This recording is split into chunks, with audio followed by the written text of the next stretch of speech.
Saludos y bienvenidos a lo chévere del derecho. En el episodio de hoy vamos a estar hablando y criticando la decisión de la constitucionalidad del voto presidencial 2024 y del plebiscito estadidad sí o no ahora en noviembre, ¿verdad? Este caso, que es 2020 TSPR 119, Aponte versus Comisión Estatal de Elecciones. En este caso, unos ciudadanos y varios representantes demandaron a la Comisión Estatal de Elecciones alegando que había una violación a la Constitución por los fondos públicos, ¿verdad? Esa controversia yo no la voy a tocar. En fin, en resumen, lo que dijo el Tribunal Supremo es que como en el pasado, pues promover el ELA y el Estado Libre Asociado había sido función pública, pues ahora promover la estadidad, pues era una función pública. Yo me voy a concentrar más en desmenuzar los ejemplos de la opinión. Me parece una vergüenza la opinión, ¿verdad? Yo no es que me considere el más que sé de este tema. Lo que pasa es pues que denota una causa ausencia de sentido histórico, ya sea a propósito o inconscientemente, ¿verdad? Porque esto es puramente un activismo judicial político. Y voy a leer aquí un par de quotes de la opinión con relación a las premisas que yo voy a estar aquí desmenuzando y entonces después voy a ir este hablando ahí y tirando información. Y en síntesis, el episodio lo voy a dividir en esta primera parte donde vamos a tocar el tema doméstico y el tema de la expansión territorial en Estados Unidos, bien por encima. Y entonces después voy a pasar a hablar del derecho a la libre determinación y voy a hablar y me voy a extender un montón ahí. Y es porque pues la opinión cuando tú la lees, pues la opinión lo que hace es disminuir el sentido universal de lo que es verdaderamente el derecho a la autodeterminación a simplemente el derecho a la autodeterminación de los ciudadanos americanos. Y ver la diferencia de Puerto Rico con Washington DC o con algunos otros territorios del pasado, pues nosotros tenemos otra nacionalidad y pues aunque todos tengamos la ciudadanía americana, eso no significa que todos aquí étnicamente o lo que sea, nos sentimos ciudadanos americanos. Entonces, ahí ya de por sí se ve limitada la definición universal. Cuando tú lees la opinión, tú dices, ah, sí, claro, para esta gente el derecho a la autodeterminación, que ese es el problema de los estadistas. Ah, sí, sí, descolonización, pero la descolonización nada más es válida si es rumbo a la estadía. Si no, olvídate, yo prefiero ser colonia. Eso es lo que ellos te dicen entre líneas. Y nada, pues voy a empezar aquí con la frase.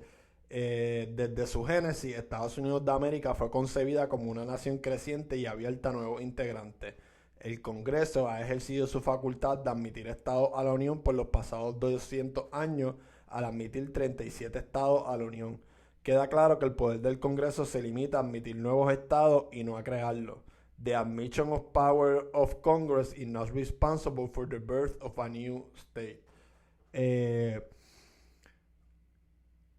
Hubo unos tratados antes del Tratado de París donde específicamente se ve la intención de política pública en aquella época de Estados Unidos con la que hubo en el Tratado de París y lo que hace irracional que se estén usando ejemplos de territorios en Estados Unidos y de cosas en Estados Unidos cuando todos los habitantes de esos territorios antes de que fueran incluso ocupados o cedidos bajo tratado, ya tenían ciudadanía, se les garantizaba la ciudadanía que tú y yo no tenemos, se les garantizaba a todos estos inhabitantes desde la firma del tratado. Y mira, usemos el ejemplo del 1803. En el 1803 Thomas Jefferson era presidente. Thomas Jefferson, el republicano, ¿verdad? Que creía en el gobierno federal lo más pequeño posible, en el gobierno de los estados. ¿Y qué fue lo que primero que hizo? Él hasta pensaba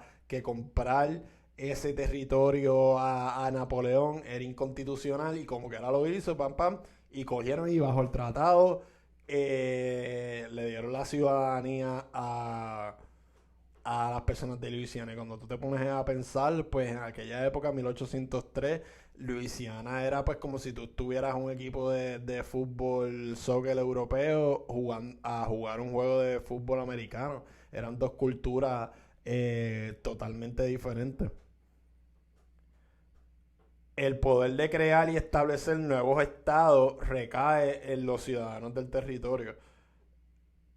Bueno, sí, ahora mismo sí, porque nosotros somos colonia, pero en el pasado pertenecía o perteneció al Senado y al Ejecutivo Federal. Ok, no es el Congreso, pero para el Ejecutivo Federal y, y, y el Senado, ¿verdad? Porque pues el Senado tiene que ratificar los tratados que se firmen eh, por el presidente bajo la Constitución. Seguimos. Otros como Hawái celebraron dos referéndums antes de su admisión como Estado, incluyendo el referéndum de ratificación. En cambio, Alaska efectuó tres. Por su parte, Maine celebró seis votaciones antes de la entrada a la Unión. ¿Y qué? Todos esos estados, ¿qué me importa? Pudieron haber hecho 15, 20 votaciones. Todos esos estados iban a ser territorios, iban a ser estados, ya sean 5, en 10, 15, 20, 25, 30, 35, 40, 45, 50, ya sea yo no sé en cuántos años, iban a ser estados. O sea, si tú no querías ser estado, pues te tenías que ir de allí porque iban a ser estado. That's it, punto. Se incorporaron, ¿verdad? Por eso es que después está la teoría de los casos insulares, pero es eso, es por eso mismo. Por eso es que los ejemplos no valen, porque las personas que se quedaban allí, pues se quedaban sabiendo que no importa que el Congreso los dominara, o los gobernara plenamente, ellos eventualmente, cuando cumplieran con unos ciertos requisitos establecidos desde la ordenanza del Nuevo Oeste de 1787, ellos podían ser estados. Y por eso es que cuando yo leí la opinión, o sea, por poco me da un aneurisma cerebral, porque entonces lo que me molesta es que también habla del derecho a la autodeterminación y el derecho a la libre determinación de los pueblos, pero de una manera tan y tan hueca y vacía. Es como que, wow, tremendo. Gracias. Voy ahora a dar los ejemplos de los tratados que le mencioné. El primer, para que los comparen con el Tratado de París, el primer tratado es el tratado entre Estados Unidos y Francia para la venta y cesión de Luisiana, y en su artículo 3 estableció that the inhabitants of the ceded territory shall be incorporated in the Union of the United States and admitted as soon as possible according to the principles of the federal constitution to the enjoyment of all rights, advantages and immunities of the citizens of the United States and of their liberty, property and their religion with they profess. O sea, ahora mismo aquí en Puerto Rico, en nuestra situación colonial, podemos ver cómo nos aplican la cláusula no durmiente del comercio interestatal, cómo nos aplican las leyes de cabotaje, pero por ejemplo lo de los suplementos de CESAI, que ahora va la decisión en el Supremo, a ver si certifican o no esa decisión del circuito de Boston. Pues no, pues ahí no tenemos que, ¿verdad? Porque el Congreso nos excluyó, y ahí tú ves la diferencia. Tratado de Estados Unidos y España para la cesión de Florida, 1819, artículo 6. The inhabitants of the territory which His Catholic Majesty cedes to the United States by this treaty shall be incorporated in the Union of the United States as soon as may be consistent with the principles of the federal constitution and admitted to the enjoyment of all privileged rights and immunities of the citizens of United States. Florida, que estaba llena de nativoamericanos que todavía no los habían sacado y no había pasado todo eso que pasó con los nativoamericanos. Por eso es que me molesta la opinión de decir, no, que el 37 estados, el Congreso no los creó ninguno. No, claro, el Congreso no los creó, simplemente que el Senado y el Ejecutivo, cuando crearon esos tratados, cuando crearon o adquirieron esos territorios, dijeron, ellos van a ser estados eventualmente y vamos a darle todos los derechos. Tremenda la comparación que hicieron. ¡Woo! ¿Verdad? Y en Puerto Rico sabemos, mira, por ejemplo, en Puerto Rico, en Estados Unidos, a principios del cambio de soberanía, se estaba discutiendo las leyes de naturalización y si naturalizar a los puertorriqueños iba de la mano de derechos constitucionales. Y había gente que decía que no. Los puertorriqueños pidieron la ciudadanía americana, aunque fuera por naturalización, ahí, los primeros 10 años, ahí. Y ya cuando era para los puertorriqueños insignificante, ellos vienen y nos las impusieron en el 1917. Pero no, el Tratado de París dice pues que el Congreso pues va a determinar los derechos civiles de los habitantes de esos territorios. El Tratado de Guadalupe Hidalgo en 1848 entre Estados Unidos y México, en el artículo 9 dice: The Mexican who shall not preserve the character of citizens of the Mexican Republic shall be incorporated into the Union of the United States and be admitted at the proper time to be judged by Congress of the United States to the enjoyment of all rights of citizens of the United States according to the principles of the Constitution, and in the meantime shall be maintained and protected in the free enjoyment of their liberty and their property, and secure the free exercise of their religion without restriction. Entonces, en 1853 se firmó otro tratado, que es el Tratado de Gadsden, que extendió las disposiciones del Tratado de Guadalupe Hidalgo en 1848.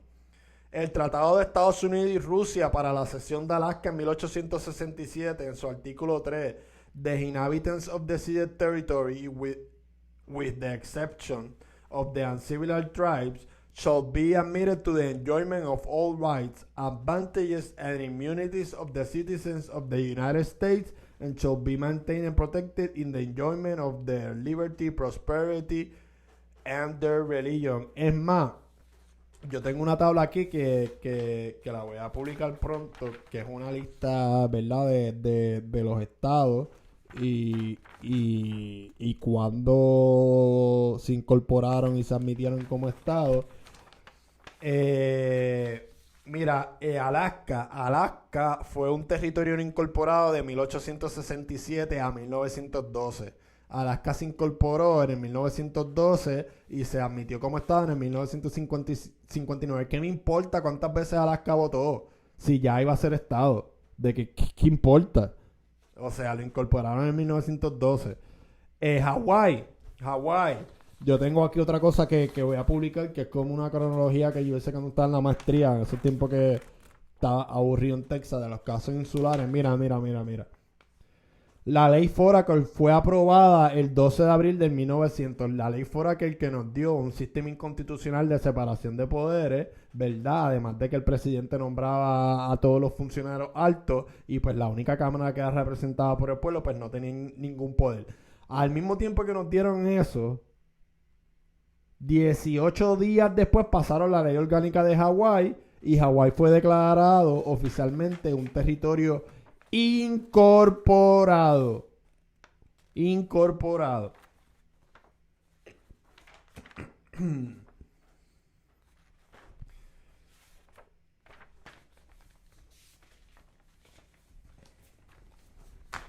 Ahora vamos a pasar a la parte internacional. Esto va a ser más como un suplemento de la opinión, ¿verdad? Cosas que debió de decir la opinión. Para empezar, la Carta de las Naciones Unidas, o lo que le llaman el Charter de las Naciones Unidas, que es como una codificación de los principios por las cuales se van a regir los miembros que pertenezcan a las Naciones Unidas, se firmó el 26 de junio de 1945 en San Francisco. Entró el 24 del mismo año. El artículo 1 de las Naciones Unidas dice lo siguiente: los propósitos de las Naciones Unidas son mantener la paz y la internacional seguridad, con tal fin de tomar medidas colectivas eficaces para prevenir y eliminar amenazas de la paz y para suprimir actos de agresión u otros quebrantamientos de la paz, y lograr por medios pacíficos y o de conformidad a controversias o situaciones internacionales susceptibles de conducir a quebrantamiento de la paz. Fomentar entre las naciones las relaciones de amistad en el respeto al principio de la igualdad de derechos y a la libre determinación de los pueblos, y tomar otras medidas adecuadas para la paz universal. Aquí vemos en el artículo 1.2 que tenemos el derecho a la libre determinación de los pueblos. Si hay algo seguro ya evidente en el derecho internacional, es que la libre determinación de un pueblo colonizado es positive international law, es decir, es costumbre a nivel internacional y debe de ser aplicada por todos los miembros. Hay otros tipos de libre determinación, como la libre determinación de un grupo minoritario dentro de un estado independiente que quiere separarse. Pues ya ahí, dependiendo de las situaciones, ahí pues los académicos disagree de que si es positive law internacionalmente o no lo es. Pero hay tres tipos de libre determinación, que son la libre determinación de un país colonizado, la que acaba a la hora de una minoría dentro de un país independiente, y la de un país independiente que ve como amenaza la invasión de un tercero, y pues la libre determinación de ese pueblo a no ser invadido y controlado por otro pueblo exterior. El artículo 2.4 de la Carta de las Naciones Unidas establece que los miembros de la organización deben establecer todos los vínculos de actividad que puedan menoscabar los propósitos de la Carta. Por lo tanto, el carácter judicial vinculante de los propósitos es sin duda claro, ya que son expresamente describidos a partir de los órganos de las Naciones Unidas, y sus miembros confirman el carácter judicialmente vinculante del derecho a la libre determinación. Pues nada, ¿cuáles son los desarrollos históricos del derecho a la libre determinación? Bueno, pues el derecho a la libre determinación puede ser desde los principios de la humanidad, ¿verdad? Son concepciones tan básicas que podemos trazarlas hasta el principio de la humanidad, pero para tener una referencia principal podemos hablar de la Carta de Derechos Humanos de los franceses. Podemos hablar de la Declaración Americana de Independencia del 1716. En esta Declaración de Independencia se dice que los hombres tienen el derecho a tener y la libertad de participar en el ejercicio del poder del Estado. Por lo tanto, los pueblos tienen el derecho de abolir o alterar un gobierno que no garantice lo que para sus soberanos piensen que son libertades. Y pues podríamos hablar que estas dos cartas son el punto de partida para el derecho a la libre determinación de los pueblos, o el derecho a la autodeterminación.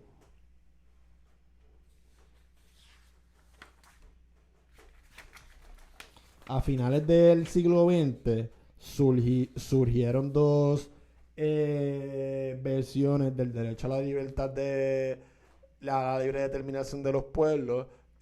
Uno por el lado fue en el 1917 con la Unión Soviética, que transmitió una propuesta de paz a otros estados que incluía una prohibición de anexión y un derecho de secesión. En este contexto se puede mencionar que el derecho a la autosecesión también se incluyó en la última constitución de la Unión Soviética. Lenin y Stalin habían proclamado anteriormente una doctrina sobre la autodeterminación que confirmó en la Unión Soviética hasta su desolución este principio. Claro, pues esto abarcaba dentro de las luchas, obviamente, de las clases obreras.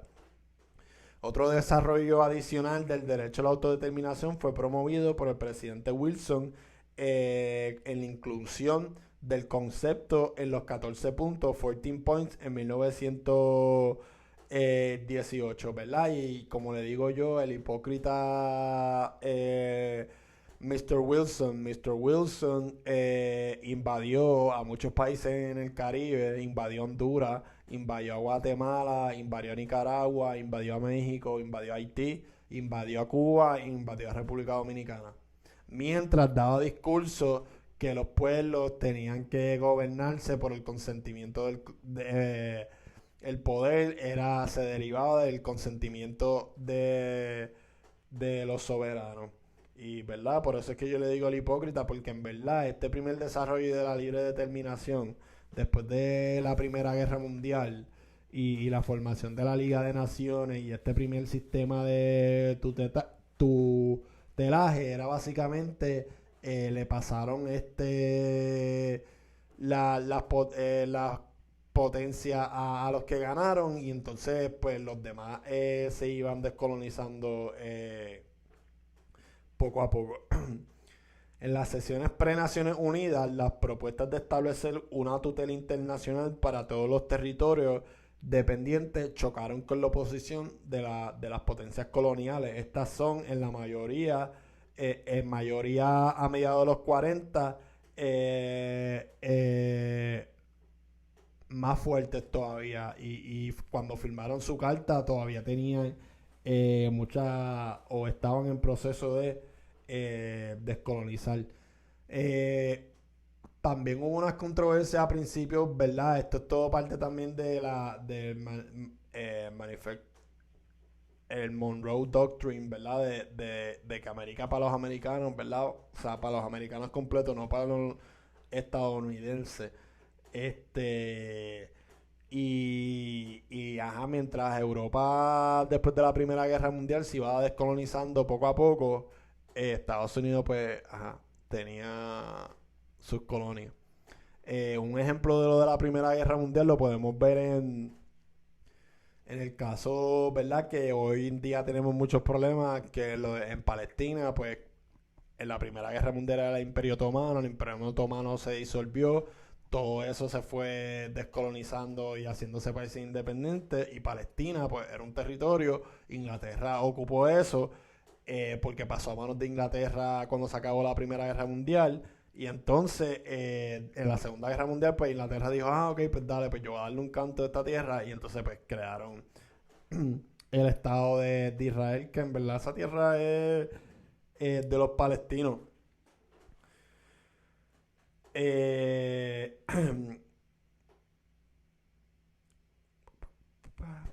Ok. Hubo un delegado holandés que afirmó, cuando se firmó el Charter en San Francisco, que el principio de tutela internacional era excelente lo que se hace con los territorios enemigos, pero que su aplicación a las colonias aliadas dificultaría más que ayuda en el desarrollo. Dificultaría en vez de ayudar más al desarrollo de la autonomía de esos territorios. En verdad lo que le estaba diciendo es que estaban creando un sistema donde se abarcaba el colonialismo ajeno, pero no con el colonialismo propio. Las colonias de los vencedores no optarían por la independencia, sino que los aliados se iban a reservar la asociación con ellos. Después vino la delegación china, que propuso que la meta final de dichos territorios fuera la autonomía o la independencia. La oposición de las potencias coloniales se hizo saber, pues tuvieron que llegar a una solución al compromiso. La autonomía pasó a ser el objetivo final de los territorios no autónomos, y la autonomía de los territorios que eran objeto de tutela. Y pues el resultado de esto fue el sistema del capítulo 11 del Charter y el régimen fiduciario de los artículos 12 y artículo 13. Y verdad, se estaba imponiendo ya de antemano el capricho de las potencias coloniales como Inglaterra y Estados Unidos. En este mismo año, en 1945, se aprobó se firmó el Charter de las Naciones Unidas. También se estaba dando que finalmente se aprobó el proyecto Tidings Piñeiro de 1945. No es que las potencias coloniales no nos iban a dar la independencia con ayuda económica, sino que era un rotundo no, básicamente de todas las potencias coloniales a la independencia de antemano, desde antemano, desde 1945. El régimen del capítulo 11 en 1946 era bien cómodo, en verdad, para las potencias coloniales. Y el capítulo nada más hablaba de la administración o del control de los países independientes de la ONU.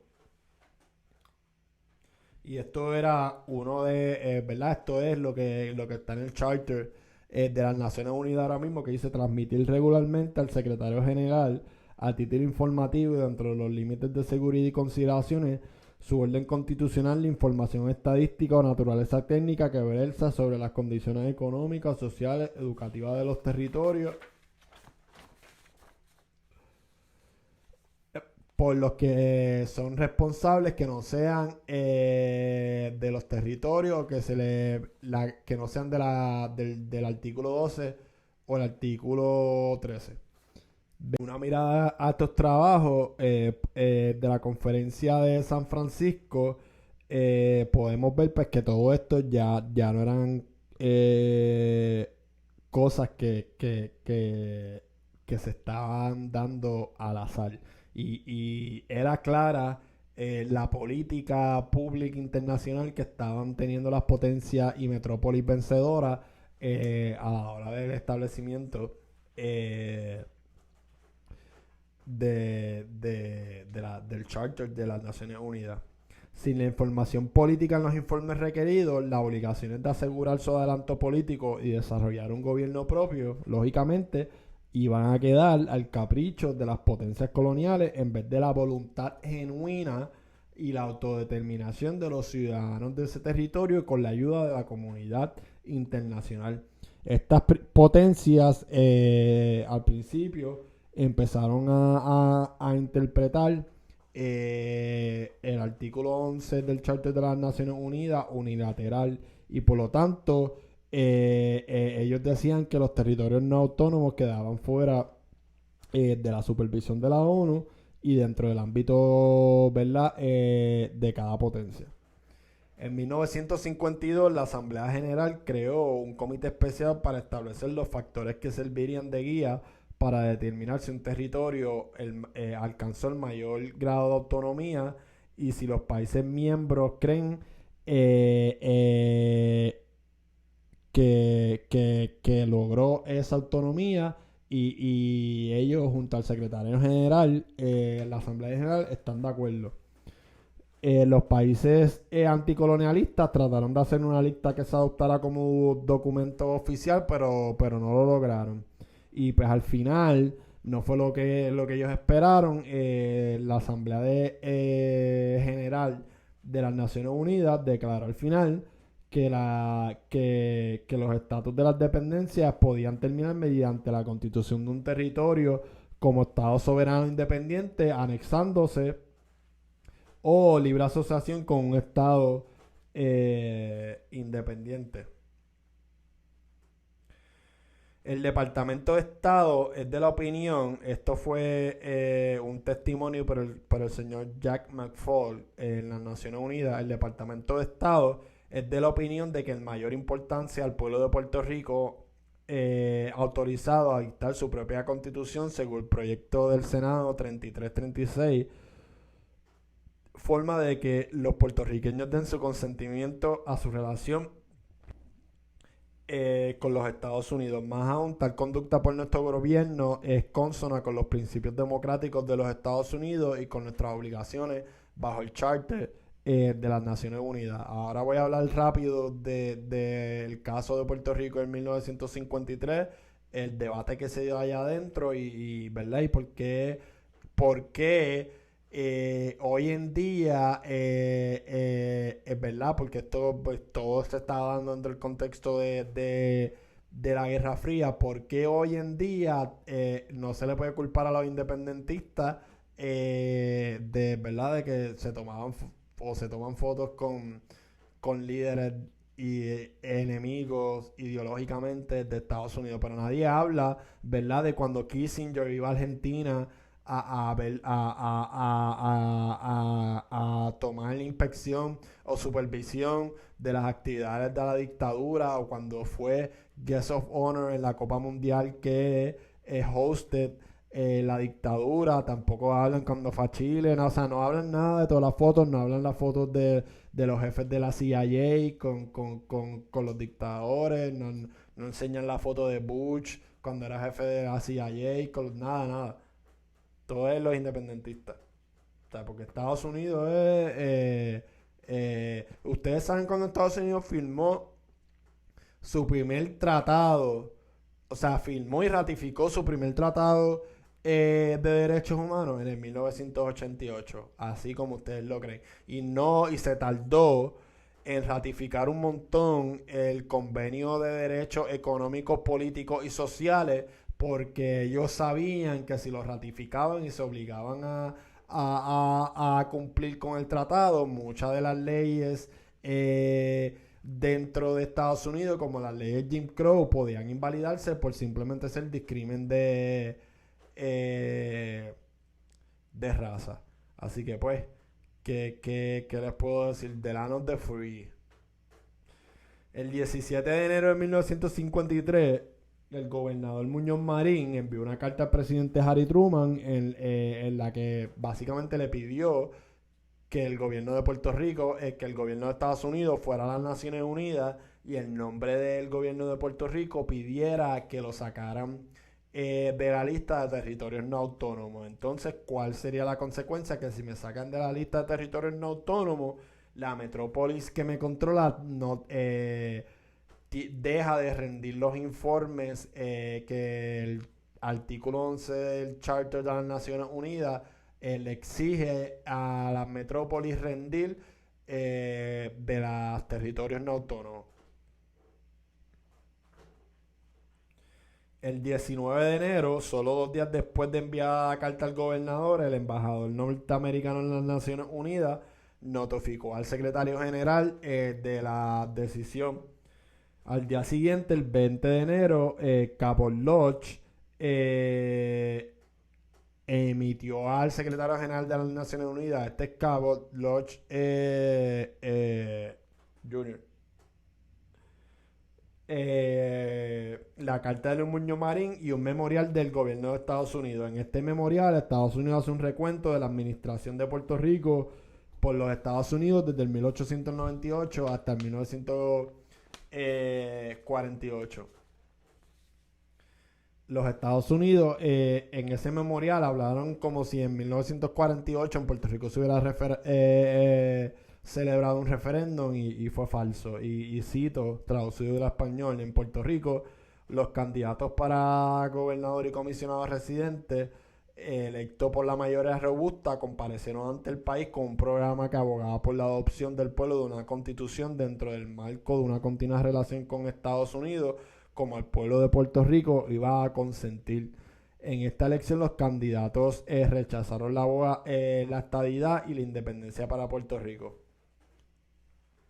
Así oficialmente fue que quedó sometido para estudio por las Naciones Unidas el caso de Puerto Rico y la solicitud de cese de información por Estados Unidos, a costa de Puerto Rico, obviamente. Una aplicación que equivalía a una expresión de satisfacción de que Puerto Rico había alcanzado, ¿verdad? Quedó hecho para estudio el caso de Puerto Rico y la petición de cese de información, pero nunca mermó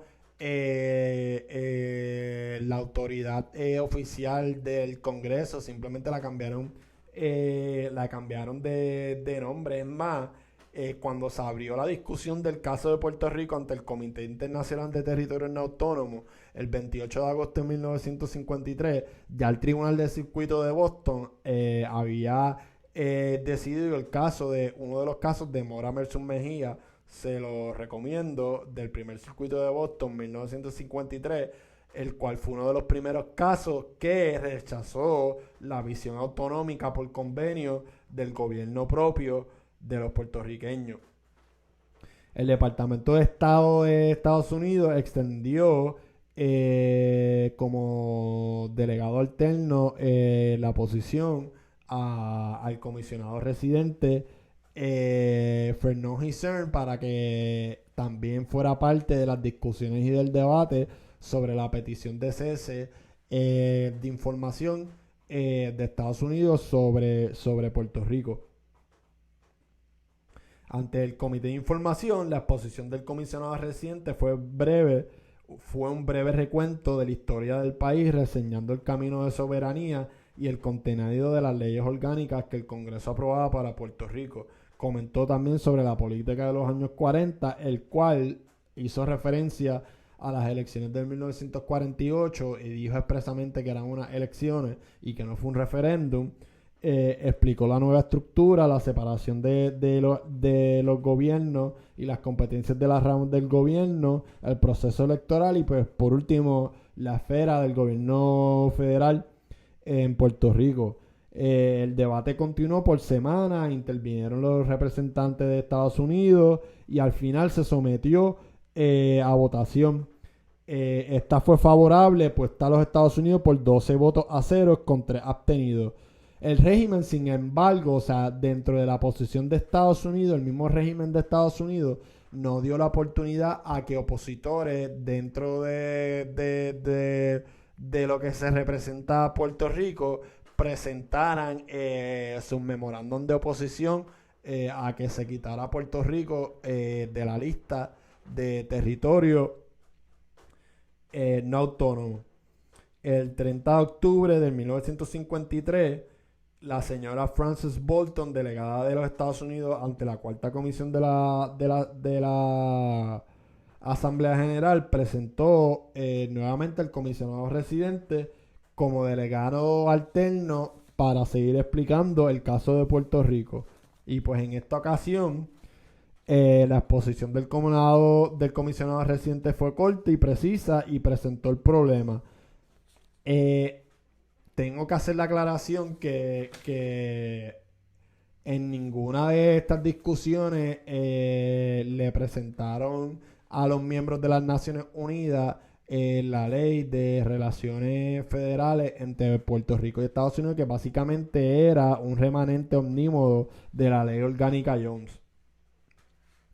El debate continuó hasta el 5 de noviembre y surgió un problema en cuanto a la resolución y la votación del caso de Puerto Rico. Mientras se desarrollaba esta petición de cese de información del caso de Puerto Rico, se presentó una enmienda por Birmania que fue secundada por Honduras, Indonesia y México y por el bloque soviético para hacer una declaración que estableciera que la Asamblea General tiene la autoridad para decidir cuándo un territorio salió ya del estatus no autónomo y se convirtió en autónomo. Estados Unidos, obviamente como una potencia colonizadora, pues se opuso a esta enmienda propuesta. Entonces pues surgió un integrante, si se aprobaba, si se votaba a favor de la enmienda, se votaba a favor de la autonomía de Puerto Rico. Estados Unidos igualmente, si rechazaba esa enmienda, estaría votando en contra de su propia moción de información y reconocimiento de autonomía de Puerto Rico. Y pues ganó el hecho de que la Asamblea General tuviera jurisdicción y competencia para decidir cuando un territorio había salido de la lista de territorio no autónomo. Y pues de esa votación la moción quedó finalmente redactada, incluyendo a los países anticolonialistas y el reconocimiento de la autonomía de Puerto Rico. Esa votación se dio 32 contra 19 con 18 países abstenidos. La moción separada de que no cesara la información de Puerto Rico se derrotó 34-13 con 12 abstenidos. Después de esa votación, dada esa votación, la votación quedó finalmente redactada, incluyendo los países anticolonialistas, o sea, la enmienda que ellos redactaron, y el reconocimiento de la autonomía de Puerto Rico. Esta se fue por 22-18 con 19 abstenciones. A Estados Unidos pues no le quedó de otra pues de reconocer la competencia de la Asamblea General. Y entonces pues ahora pasamos al último debate, que fue el debate del ELA en el pleno de la Asamblea General. Y la cuestión fundamental era si la estructura del ELA llenaba los requisitos de aquella resolución 742. El delegado de India insistió en la tesis de que para que la asociación significara autonomía, las partes sobre las que se daba el contrato tenían que estar en igual de condiciones. Bajo esta tesis, para Puerto Rico ser autónomo y lograr ese convenio que se argumentaba que tuvieron con Estados Unidos, Puerto Rico tenía que tener soberanía y tener el pleno ejercicio de su soberanía para poder pactar. En vista de que ellos no tenían su soberanía, no se cumplía con los requisitos, no se cumplía con los requisitos para cumplir, para salirse de la lista de territorios no autónomos. Y a esta tesis no tan solo fue de India, a esta tesis se unieron países como México, Honduras, Guatemala y todo el bloque soviético. Entonces el embajador Cabell Lodge, después de eso, hizo la siguiente declaración: estoy autorizado por el presidente para decidir que si en oportunidad alguna la Asamblea Legislativa de Puerto Rico adopta una resolución a favor de una más completa y absoluta independencia, lo que recomendará el Congreso inmediatamente para que tal independencia, y yo digo también que en este caso les daríamos la bienvenida a Puerto Rico al Tratado de Río de Janeiro y al Charter de las Naciones Unidas. Entonces India replicó insistiendo, el ELA sin duda es un gran paso en el camino del gobierno propio, pero no es suficiente para excluir a Puerto Rico del artículo 73 de la Carta. En el momento de votación, sin embargo, la moción fue aprobada. Triunfo para la posición del gobierno de Estados Unidos. ¿Cuál fue la consecuencia de todo esto y por qué perdí todo este tiempo en esto? Porque como consecuencia de esto, el estatus de Puerto Rico, su discusión, salieron de la arena internacional y de la competencia de la información de territorios no autónomos y de su protección. El único foro disponible para los problemas y para las reformas es el Congreso de los Estados Unidos. Aquí ganó Estados Unidos y claramente perdió Puerto Rico. ¿Y qué logró Estados Unidos con todo esto? Pues Estados Unidos logró que todo ese proceso y fenómeno de descolonización que se dio durante las próximas décadas, pues Estados Unidos tuvo fuera de eso. Incluso el derecho a la autodeterminación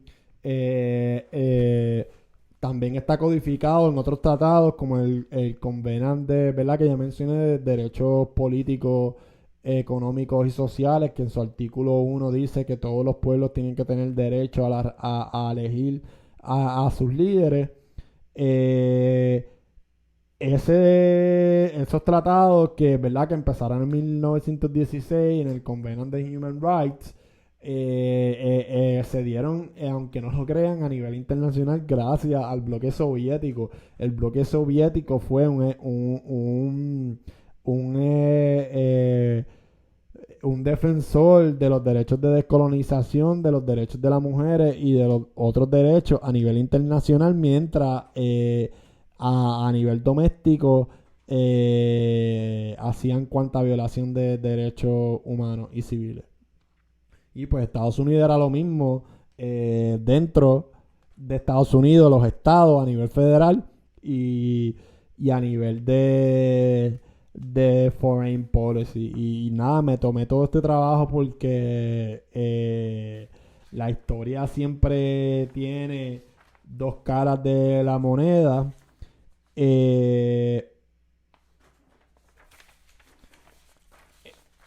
estaba pensando, es que estoy buscando aquí, no creo que no lo apunté. Está en el tratado de la definición de agresión y en el tratado de seguridad. Los tratados que han codificado la libre determinación en instrumentos internacionales. En cuanto al tratado del Convenant de derechos políticos, económicos y sociales, pues Estados Unidos en los 90 y pico, les mencioné que Estados Unidos ratificó su primer tratado de derechos humanos en el 1988. Pues en el 1991-92 ellos ratificaron el Convenant de derechos políticos, económicos y sociales, pero domésticamente la ratificación de un tratado tiene un proceso constitucional y el Senado tiene que ratificarlo, y dentro de ese sistema de ratificación hay lo que se llama RUTs, Reinstatement Understandings, y Estados Unidos no ratificó, o sea, dijo que ellos ratificaban el tratado, pero que los artículos 1 al 23 iban a ser non-binding, o sea, que no los vinculaban, o sea, que ellos no lo tenían que cumplir. Y pues ese es el caso de Estados Unidos ahora mismo, y pues así a nivel internacional tú puedes alegar pacta subservanta y un tratado de la supremacía de la ley, pero tú sabes, a nivel doméstico también está la manera de ratificación de un tratado, y pues el Senado oportunamente, o sea, hicieron esos entendimientos. O sea, Estados Unidos siempre es el estandarte a seguir de derechos humanos, pero cuando llega la hora de tomar acción, no, mira, por ejemplo, en la Liga de Naciones, una de las razones por la cual la Liga de Naciones no tuvo éxito, ellos fueron uno de los más que la propusieron y después no se metieron a ella. Lo mismo con la Corte Internacional de Justicia, ellos fueron uno de ahí de los que taquiti, con el Roma y taquiti, con el Tratado de Roma, taquiti. Al final ellos no han ratificado eso, ellos no están sujetos al International Court of Justice. Lo vimos aquí ahora con todo lo que yo he explicado, lo vimos con el hipócrita President Wilson, que verdad, si te das ya por la educación, te lo venden como si fuera uno de los mejores presidentes, y pues verdad, por todo lo que yo sé de historia de Estados Unidos, uno de los peores presidentes de Estados Unidos. Así que en verdad me ha dado mucha diversión hacer este episodio y hacer esta descarga de toda esta información. Yo tengo en mi blog, que es en mi página web, licenciado Carlos Chévere, lo puedes poner en Google, le sale. Le das a blog, yo tengo ahí 2 escritos que forman parte del manuscrito de mi tesis, ¿verdad? Yo estaba haciendo un JSD doctorado del tema de la autodeterminación y su carácter ergaonde a nivel internacional y el caso de Puerto Rico. Lo dejé, o sea, me quité por un rato para trabajar y eso, pero ahora lo voy a retomar otra vez. Y nada, métanse ahí si les interesa el tema. Yo voy a estar publicando como quiera los links. También voy a publicar esta tablita de los territorios de... Es más, vamos a leerla y la publicamos. Mira, Alabama formó parte del territorio de Mississippi primero, de 1798 al 1817, después en el 1817 se convirtió en el territorio de Alabama, y después en el 1817 se creó el estado de Alabama. Alaska fue un territorio no incorporado de 1867 a 1912, se incorporó como territorio en 1912. En el 1959 tuvieron la estadidad. Arizona fue parte del Tratado de Guadalupe Hidalgo de 1848 y fue el territorio de Arizona de 1863 al 1912. A estadidad 1912. Arkansas, parte del territorio de Luisiana, de 1803 al 1819. Después el territorio de Arkansas, de 1819 al 1836. Fue incorporado como estado en el 1836. California tuvo un military rule de 1848 al 1850. Fue admitido como estado en el 1850. Florida fue cedido a los Estados Unidos en el Adams-Onis Tratado de 1819 y después fue el territorio de Florida de 1822 a 1845. Fue incorporado en el 1845.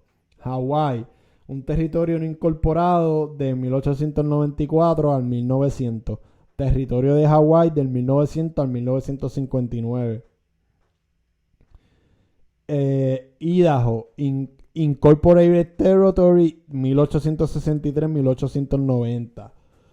Fue admitido como estado en el 1890. Illinois, territorio de 1809 al 1818. Fue incorporado como estado en el 1818. Indiana, territorio incorporado 1800-1816. Fue incorporado como estado en el 1816. Iowa, territorio incorporado de 1838 al 1846. Fue incorporado como estado en el 1846. Kansas, territorio incorporado de 1854 al 1861. Incorporado como estado en el 1861. Kentucky, previamente conocido como el County de Kentucky de la colonia de Virginia. Admitido como estado en 1792. Luisiana, cedido en el Louisiana Purchase, admitido como estado en el 1812. Maine, previamente el distrito de Maine, admitido como estado en el 1820. Admitido como estado en el 1820, iban a ser estado antes cuando eran previamente el distrito de Maine.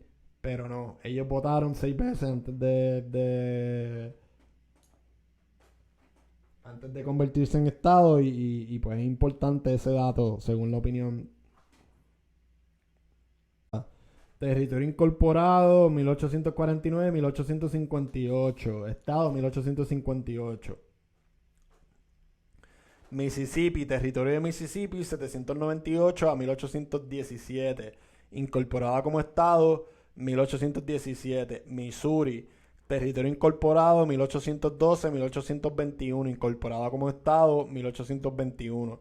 Montana, territorio incorporado 1864-1889, incorporada como estado 1889. Nebraska, territorio incorporado 1854-1867, incorporada como estado 1867. Territorio incorporado de Nevada 1861 a 1864. Estado 1864. Nuevo México, territorio incorporado 1850 a 1912. Estadidad 1912. Dakota del Norte, territorio incorporado 1861 a 1889. Estadidad 1889. Ohio, territorio incorporado 1787-1803. Estado 1803. Oklahoma, territorio incorporado de Oklahoma 1790 a 1907. Estado 1907. Oregón, leí mal. Oklahoma, territorio incorporado 1890 a 1907. Se incorporó como estado en 1907. Oklahoma porque se creó ese pedazo de tierra donde finalmente terminaron la mayoría de los nativos americanos después de moverlos de tantos campos a través de Estados Unidos. Oregón, territorio de Oregón 1848-1859. Estado 1859. Dakota del Sur, territorio incorporado de Dakota del Sur 1861-1889. Estadidad 1889. Tennessee, Southwest Territory, estado original 796. Texas, República de Texas, estado 1845. Territorio de Utah, 1850-1896, estado 1896. Vermont, República de Vermont, estado 1791. Washington, territorio incorporado, 1853-1889, estado 1889. Wisconsin, territorio incorporado de Wisconsin, 1836-1898, 1048, perdón. Estadía 1848. Wyoming, territorio de Wyoming, 1868, estadía 1890. Y nada, esta lista yo la voy a publicar como quiera. Y nada, eso es todo por en el episodio de hoy. Muchas gracias por el patrocinio y gracias por estar pendiente y pues seguiremos brindándoles información de calidad y pendiente a las noticias electorales que está caliente la cosa. Nada, live long and prosper, bendiciones, cuídense.